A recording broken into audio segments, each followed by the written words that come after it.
Falushnik. You can't. What does that even mean?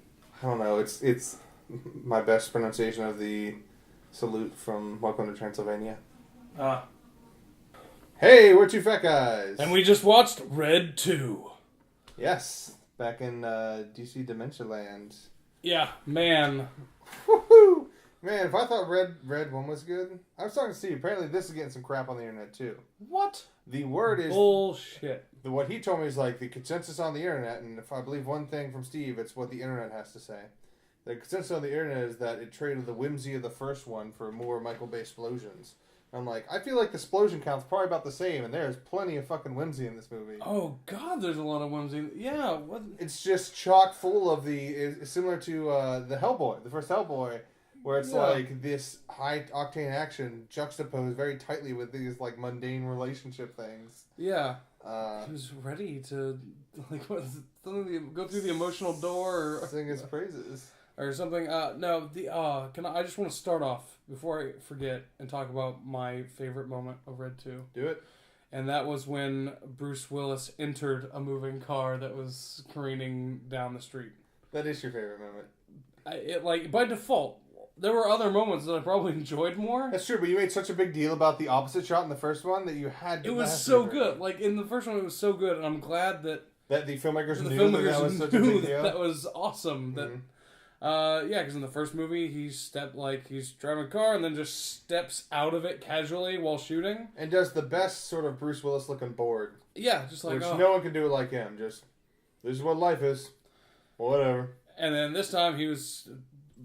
in the middle of the street, and then Catherine Zeta-Jones turned her car at him, and he just stepped in and she pushed open the door while going at him. Over, yeah. Oh yeah, so yeah, she scooted over too. She opened the door, scooted over, and he just stepped in. So just absolute absurdity that we don't need the MythBusters to tell us is nonsense, but amazing. So good. Well, then I'm going to talk about my favorite moment from Red 2. Go for it. And it was so I like the funny relationship talk, juxtaposed action. Oh yeah. And so they have Han, who've been chasing them this whole film, and spoiler alert, he eventually joins them and to try to take down the big bad.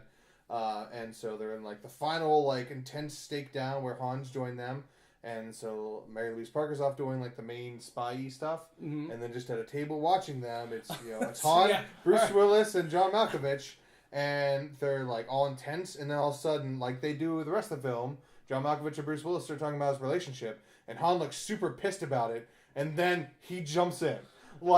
Just deadpan jumps in on this conversation. He's gives him some, sage advice. He's like, if you get through this, your relationship is going to be stronger. You need to do this for her. What? And looks angry about having this conversation. He doesn't drop He still doesn't like Bruce Willis' character, but that's not going to stop him from being a decent human being. And then had the great punchline there's I know about covert affair. This covert affair is not a relationship. And it's it's the same thing. Yeah, they stared at him. Han's like, no, it's the same thing. So yeah, that was my favorite moment. So fuck anyone on the internet, because a lot of the user reviews that I saw, at least from IMDb, which is where I got my feedback from the internet, seemed positive. Yeah, I mean, I don't know why you're comparing the first one, but remember the first one when they shot a missile with a gun and blew it up? Yeah, that was pretty explosion-y for no reason. So this movie, it's great. It jumps off. I don't know how, but they had you fooled for a half second that they ranked. Not fooled. Well, because I realized I didn't look up the cast. I knew they added 1,000 people. Yes. And I was like, surely they can't, because they did all the things that show that he's not really dead. The way the car exploded. Then we didn't see a body of the scene, but then he's just in there. They had a line about how he looks so lifelike. Yeah. Still always in the casket. Bruce Willis stabbed his hand. Really? Yeah. So good. Yeah, great moments. And then I was for a fact, I was shit, did they kill off John Malkovich? How could you do this movie without him? Was he busy or something? Yeah, because does he have commitments? Are they doing Hitchhikers too? I don't know. But yeah, so that, I don't know. I totally hijacked what you were saying. I don't even know what I was saying. I was talking about the good movie. You're talking about how it opened. Oh, yeah, it's just going through. So it opens, like the first one, very quickly gets okay, here's a shot of mundane life. It's them shopping at Costco, very funny. You find out, you can tell very quickly that Mary Louise Parker is missing the action of the relationship. Mm-hmm. And then John Malkovich shows up to be fucking John Malkovich. Just the second he's on screen, I'm over thrilled. Overjoyed? That's it. Overthralled? No. Sure. Overjoyed. Enthralled. There you go. Overjoyed. Enraptured. And thrilled. Yes. Thrilled doesn't have an inner on. It's so good. All the actors are great. The new additions are fantastic. Yeah, Anthony Hopkins. Anthony Hopkins. Spoilers! Anthony Hopkins is really good at acting. Yeah, you get Anthony Hopkins. And at first, spoiler alerts, whatever. He's playing like this. You think that he's sort of like mentally affected by the drug treatments or whatever MI6 has done to him. And then you find out that he's not, and that was all an act. And both like drug-addled him and regular him are just delightful characters. Oh yeah, they're like I saw drug-addled him and I was like, okay, if this is it, I'm gonna be happy. Like normally he does more of a serious villain thing, but I'm perfectly happy if this is what we get. And then we got more than that. We got that and more.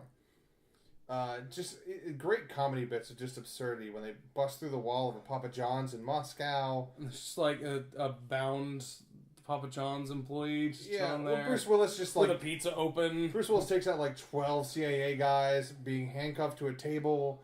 He's like, all right, well, I'm going to break apart this table and beat you to death with like the parts of the table attached to me, and then go in this room and steal your grenades and hang off the window ledge. Yeah, and Han did when Han was handcuffed to the freezer door, breaking it apart.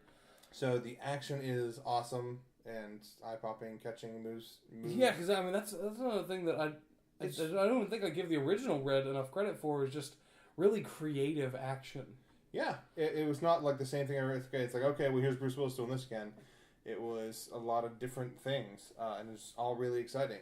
Yeah, and Helen Mirren. Oh, we haven't mentioned her. Yeah, she's brilliant. And a return of our Russian friend. Brian Cox. He's back as the Russian, and it's the perfect amount of him, as you said right at the movie. Yeah, because like they toy with the relationship between him and Helen Mirren in the first movie, and then in this movie, that's all he is just like this, to show up and be in love with Helen Mirren. He's in one scene where he like sneaks Bruce Willis into Russia, so like, okay, well that's a whatever device to get us into Russia, and I was like, oh good, they brought him back for a day filming or whatever, and then he goes back later, and essentially Helen Mirren's shooting people, and he's just she's just lounging there, hitting on her. She's prone with a sniper rifle, and he's just like watching her enthralled, talking like whispering sweet nothings at her. And smelling her shoes. Yeah, but it's Brian Cox. Like, this is like this big guy speaking in with thick Russian accent. It's delightful. Moose and squirrel.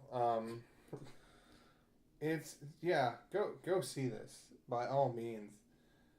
Red. Clayton still hasn't seen Red 1. Oh, another Jesus. 2 Reds he hasn't seen. So people, if you see Clayton on the streets, throw shoes at him as a sign of your displeasure with him. That's what's commonly accepted in his culture. He's not. Sure, I'll agree with that. You don't know his life. Yeah, I wish I knew the name of the guy that played Han. He's really good. He was in the G.I. Joe movies. I can make it something really racist. Strike. But he's fantastic. I remember when I watched G.I. Joe Retaliation, I thought he did really well on that. I was like, I hope he does more. And then I didn't know that he was going to be in Red. Then he shows up, and I was like, awesome. And then first thing he does is kill some dude with origami. Oh yeah. He has to go through like this big elaborate process of like getting into this guy's place. You can't even wear your clothes. Here's a robe, and then the guy hands him a picture. Searched. He folds the picture into like a. And he's like, here's the target. And he's like, oh okay, sure, and just stabs him. Because that's how badass he is. Yeah, and then he spends the rest of the movie just like showing up at inopportune moments for our heroes and trying to kill them. It's like, all right, a cartoon, and that's great. Like, they're walking along, all of a sudden the van door opens up, and he's at a freaking, like, minigun, like, just cutting cars in half. It's... while bantering, mind you. Like... Yeah, him and Bruce Willis on the back and forth. Yeah, they're just constantly bickering at each other. It's great. I can't stress how good this movie is. So, see Red, what will be next for DC? Next for DC, as far as I know, barring... Well, I don't know all the imprints, so something from an imprint. If there are no imprints, I believe the next thing is Man of Steel 2 or whatever they end up calling it. Which we don't have time to talk about, but Batman is announced to be in Man of Steel 2. Yeah, but not Christopher Nolan Batman? Well, I mean, I feel if they get the contract signed, then they would, but I don't think they will, so they won't. I'm sure they'd be happy to do it, but they're not going to. And then followed by a Flash movie in 2016. Mm-hmm. And then Justice League 2017. Yeah, that's what the current news out of Comic-Con is. Mm-hmm. Yeah, that. So it'll be wild for DC. We got some Marvel stuff coming up. We got Dark Horse things early next year. Cats meowing. We got some other marathon ideas that we're eventually going to be doing. We got a Disney marathon at some point. Yeah, it's gonna be. Why do all our marathons start with D? Running out of mental conditions. Write to us at 2 Fat Guys. Just write an envelope, 2 Fat Guys. It'll get to us. And then send us suggestions for things with D in them. Well, we'll see you then. Or not. Fucking goddamn gun hands. Gun hands are a thing. We're famous for our gun hands. Famous original raised gun hands. That's what we're called. Feel like a child actor trying to get out of an image. That's how much I dislike the gun hands. I do myself. I do the gun hands. I only have myself to blame. So no one is demanding the gun hands from me. So what you're saying is you feel like we did like a 2 Fat Kids show, like we were the Little Rascals, and that was our signature was pew pew pew, and now we're stuck doing that for the rest of our life? Yes. Can you imagine how funny that 2 Fat Kids show would be? Pretty good. Although the bad thing with fat kid actors, you can't really ask them to stay fat, but you kind of have to.